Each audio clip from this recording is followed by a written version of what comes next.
Bonjour à toutes et à tous, Bonjour. bienvenue sur Confluence. Aujourd'hui, on se penche sur des événements récents, assez intenses. Oui, des documents qui nous parlent de tensions internationales majeures, notamment au Moyen-Orient, mais aussi de débats internes importants en France. Exactement. Notre but, c'est un peu de décrypter tout ça, de voir les liens, les points clés. Alors, commençons par le Moyen-Orient, une situation très très tendue entre Israël et l'Iran, c'est ça? Oui, les sources parlent clairement d'un cycle d'attaques, de ripostes. On évoque des victimes, des dégâts des deux côtés. Comme par exemple... On mentionne une raffinerie touchée à Haïfa en Israël, et côté iranien, des explosions à Téhéran, une attaque contre le bâtiment de la télé d'État. C'est assez sérieux. Et face à ça, la réaction internationale, notamment du G7. Alors, le G7, leur ligne officielle, c'est désescalade. Ils appellent au calme. Mais c'est une position un peu complexe, non? Ils affirment le droit d'Israël à se défendre, ils redisent que l'Iran ne doit pas avoir l'arme nucléaire et ils lient ça à Gaza. Tout à fait. C'est un exercice d'équilibriste, vraiment. Une diplomatie sur le fil. Et puis il y a des voix un peu discordantes ou en tout cas moins alignées. Je pense à Donald Trump. Oui, justement, les documents le citent. Sa position est, elle est ambiguë. Il presse l'Iran de négocier immédiatement, mais bon, sans vraiment dire ce qu'il ferait, lui. Il souffle un peu le chaud et le froid, quoi. Ce qui n'aide pas à clarifier les choses, j'imagine. Pas vraiment, non. D'autres dirigeants, comme Emmanuel Macron, sont plus directs. Ils mettent en garde contre ce qu'ils appellent une erreur stratégique. C'est-à-dire? Soit une escalade qui deviendrait incontrôlable, soit une tentative de changer le régime en Iran par la force. La crainte d'une guerre régionale plus large, elle est bien là. Et au milieu de tout ça, il y a la question nucléaire, évidemment. L'AIEA s'inquiète. Ah oui, fortement. D'autant que le site de Natanz, un site nucléaire iranien clé, a été touché dans les frappes. Touché comment? L'AIEA parle de contamination. Oui, contamination radiologique et chimique. C'est ce que dit l'agence. C'est inquiétant. Qu'est-ce Oui. que ça veut dire concrètement? Alors, le patron de l'AIEA, Raphaël Grossi, a précisé une chose importante.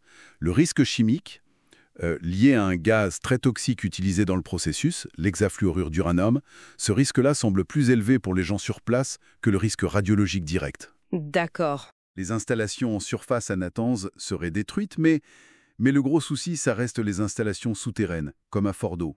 C'est là que l'enrichissement peut continuer. Et toutes ces tensions externes, ça a forcément des répercussions politiques internes, j'imagine, hein, en Israël pour Netanyahou, par exemple. Ah oui, absolument. Les sources sont assez claires là-dessus.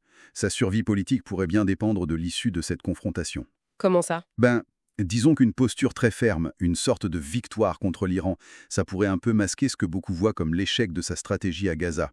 Et puis, il faut dire que l'attaque contre l'Iran, c'était apparemment une des rares choses qui faisait consensus en Israël. Ça permettait aussi à l'armée de souffler un peu par rapport à Gaza, hein. Oui, de se redéployer, même temporairement. C'est un des aspects mentionnés. Il n'y a pas que les voix politiques et militaires qui s'expriment. On a aussi un appel qui vient de la société civile iranienne. C'est ça, Sam? Oui, et c'est un appel assez fort, porté par des personnalités très respectées. Des prix Nobel comme Narguez Mohammadi, Shirin Ebadi, des cinéastes comme Jafar Panahi. Et que demandent-ils? Ils demandent plusieurs choses à la communauté internationale. Que l'Iran arrête l'enrichissement d'uranium, que les hostilités cessent, que les civils soient protégés.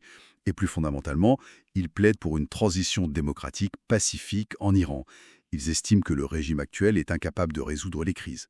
C'est une voix interne très critique. C'est très fort, en effet.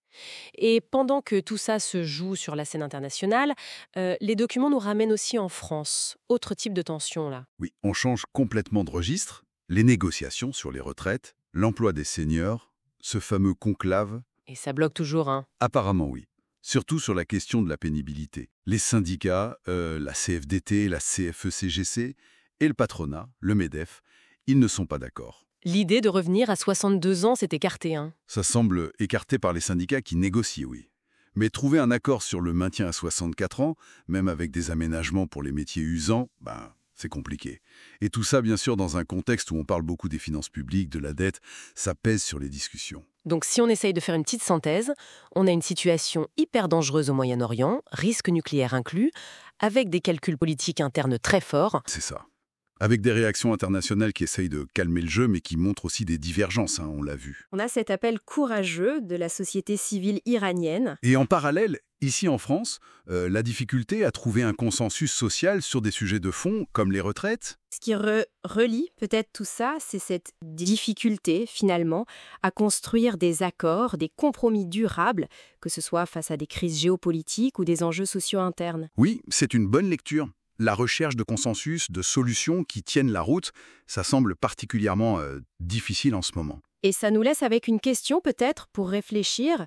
Face à des régimes décidés ou à des blocages sociaux profonds, quel est le poids réel, au final, de la diplomatie, des appels citoyens ou même des négociations? Est-ce que ça peut vraiment changer la donne? C'est une vaste question en effet. Voilà pour notre exploration d'aujourd'hui. Merci de nous avoir suivis. Si cette analyse vous a intéressé, n'hésitez pas à aimer, commenter et bien sûr à vous abonner pour nos prochaines discussions. À très bientôt sur Confluence.